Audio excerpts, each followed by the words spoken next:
Hearing is being conducted in consideration of the parole application for Hunter Bowman, inmate number 443543. He is serving a sentence of 15 years jail, 2.5 years to serve, followed by 13 years of probation for possession of child pornography second.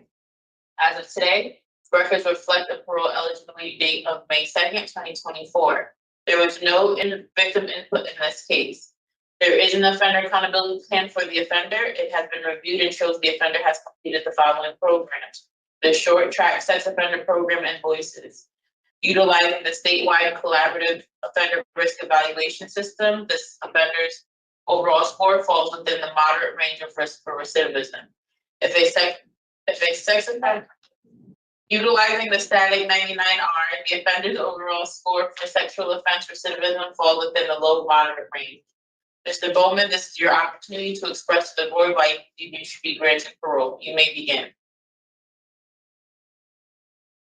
I would like to be given the chance to get out and begin furthering my treatment.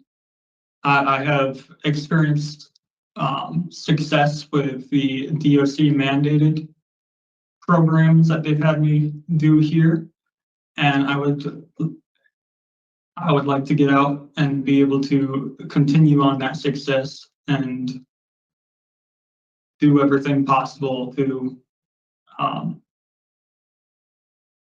get back to life, get back to being a productive member of society, get back to the family and get their support on top of all the others. All right. Well, thank you, Mr. Bowman, for that opening statement. Much of what you mentioned in your opening statement is our desires for you. You know, we want to keep the people that we consider bad people inside the prison, but those who can actually learn from their mistakes and avoid these behaviors in the future. Yeah, we can gauge, I guess, a little about their change, their level of change, and hope that when they return, that they learn their lesson, and when they go back out in the community, then hopefully they will not commit any more crimes. Your offense is very concerning to me because, one, the length of time that it incurred, that it occurred, and the fact that you admit that you have some attraction to the things that you were viewing on the internet. So you've taken a short-term program since you've been in there. Were you able to identify anything that would help you avoid these behaviors in the future? A lot of what the short course program covered was about self-policing and not allowing fantasies to become realities. And it also covered just how much the actions I was taking were re-victimizing and creating new victims. Mm-hmm. Very good insight. That's good. So how do you avoid, you avoid doing this again in the future by understanding that when you look at this or distribute this kind of thing, you are victimizing another person who didn't, they can't approve or consent to doing this kind of thing because they're not old enough to do that. So when you go out into the community, things are going to be very, very different for you. You understand that? Yes. And so your ability to be around children and things of that nature, go to a park, to a mall, to a movie, all that stuff is really going to be different. How do you think you're going to handle that? I hope you don't say I'm just going to stay in the house.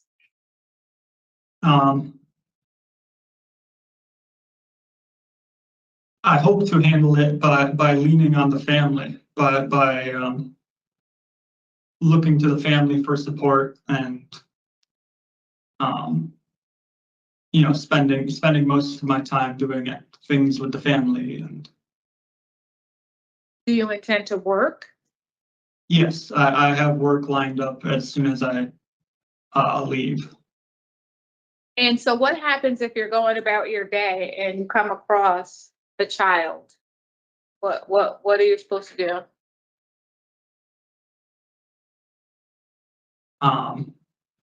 Yeah, if I come across a child, I do absolutely nothing. You know, Well, you I can't, continue. so if you're standing, if you know that one of your conditions, because you do have probation violations, it's a long time too. One of the conditions will be that you are to have no contact with minors. So if you're standing in the store and there's a kid in front of you, or you're on your way to work and you encounter a child, then you have to have a plan of action. So whatever you are going to get at that store either needs to be put back, you remove yourself from that situation so that you're not violated. And then maybe once the child is gone, or then you can go back in. But you have to think of situations just as simple as that. You know what I mean? Where you're in close proximity to children, or, you know, what happens if someone says, oh, wow, that's Mr. Baldwin. Did you read about what he did on the internet? How do you handle that?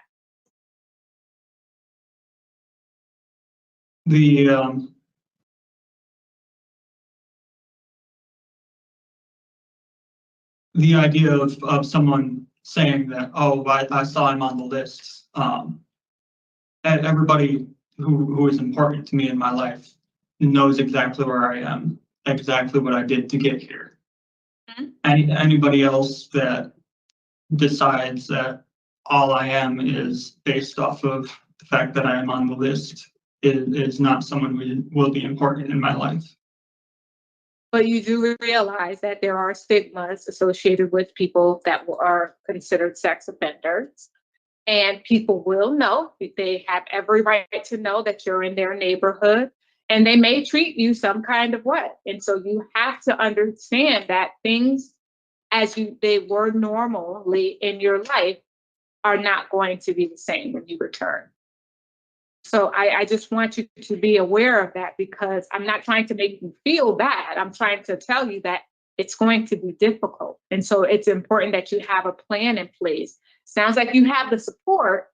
You need to do a little more planning, you know, because different things will occur that you will find yourself, like birthday parties, or, you know, it's so many weddings, you never know. Things that you'll have to turn down because you don't want to be violated, or you have to get permission for. You know, I did see that you were looking into getting your CDL. I do know that this is your only offense.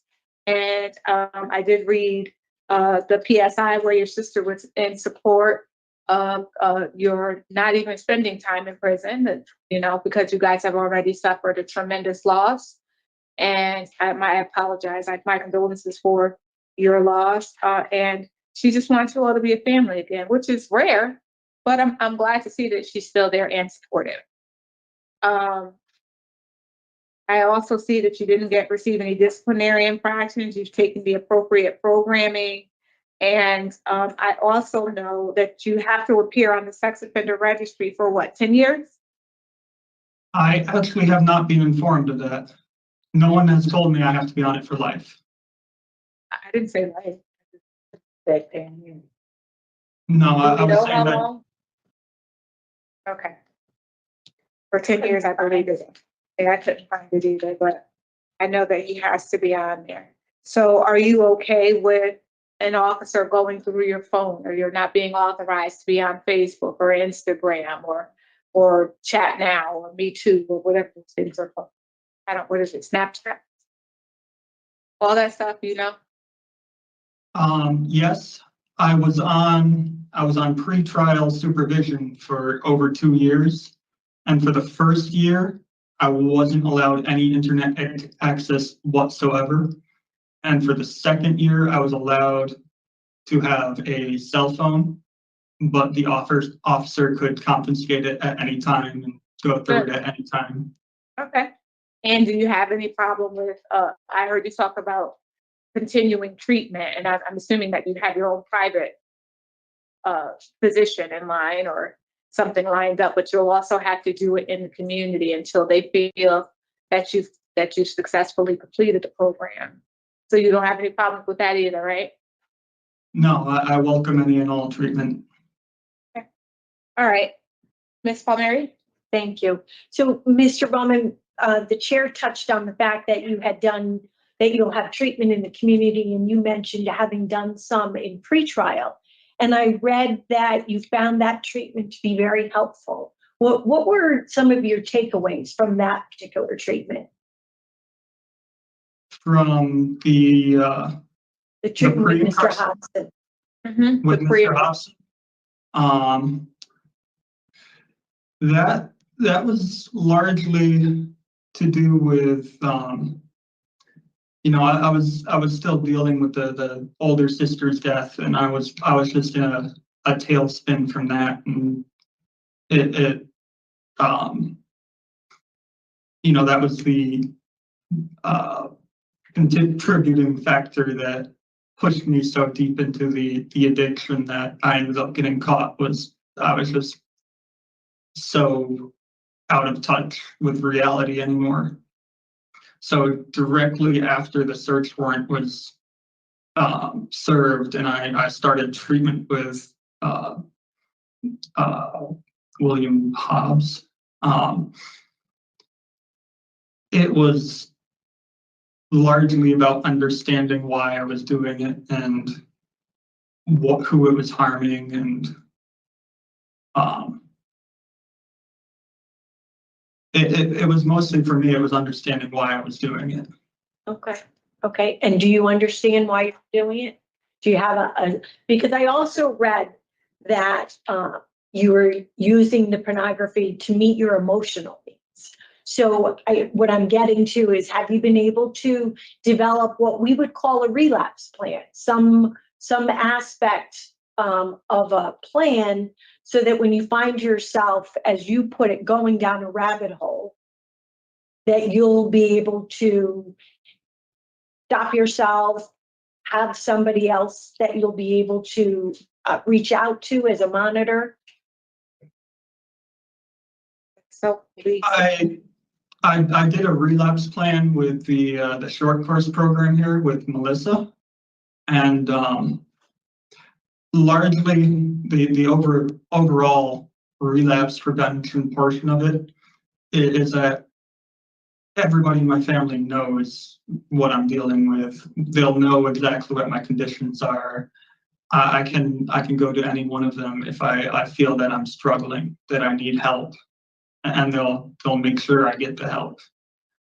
And then I also have the I was dealing with the probation officer before, so I'm hopeful that whichever probation officer I end up with, I'll be able to go to them if I need help as well. Yeah, very good. From reading the summary from your treatment at the facility, it appears that although you were kind of reserved, as they said, you did gain some valuable insight into what your behaviors are that led you into viewing the pornography. Do you feel that's true? Yes. In the group with Melissa, that she was talking about a lot of the emotional reasons, and the biggest emotional factor that seemed to be for me personally was a feeling of lack of control in my own life, and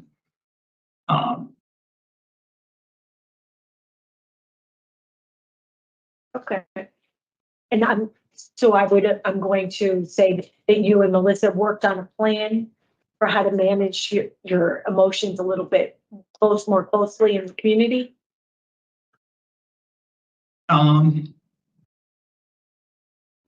So I hadn't done the treatment with Melissa, obviously, until I got here, but like I said, between the search warrant and the sentencing, I was in the community for roughly 3 years.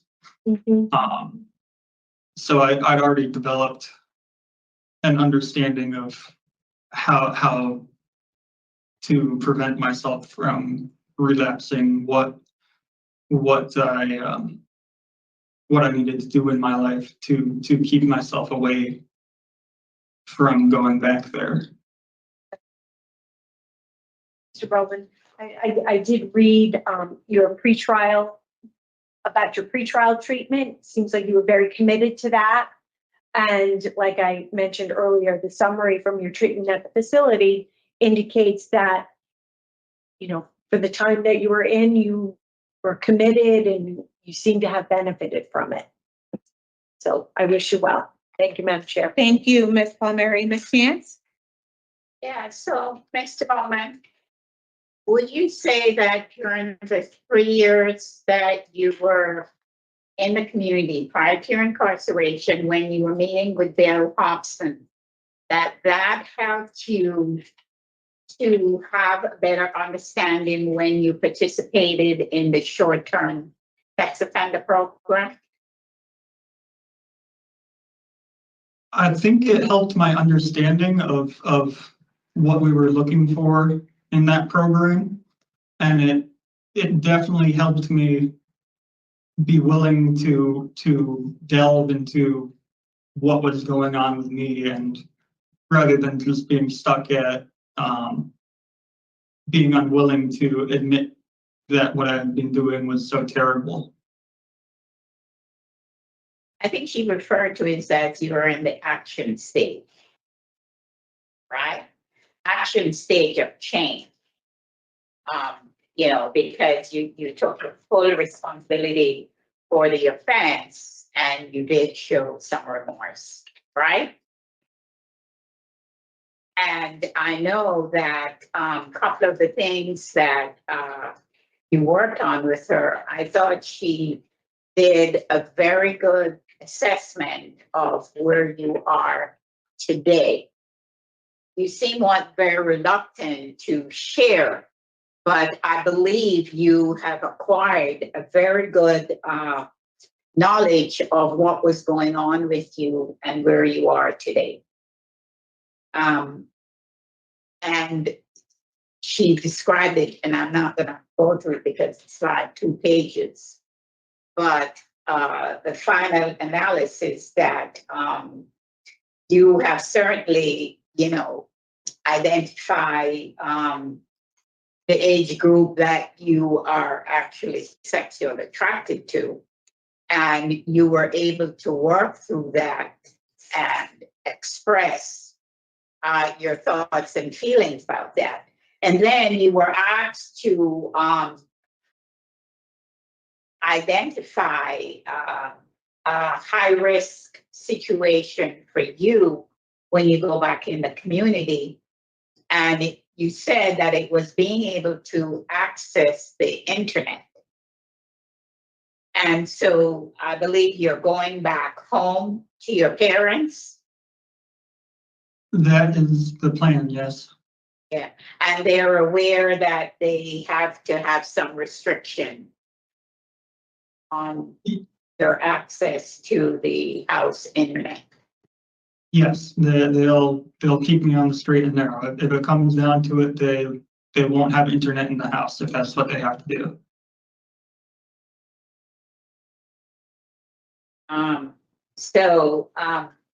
I just need to say, Ms. Bowman, you're 28 years old, look a lot younger, but just from what I've read about the treatment that you've done prior to your incarceration and your 12-week short-term sex offender program, that you have done well in the program and that you have a good treatment plan for when you go home to follow through with all the areas that you have identified.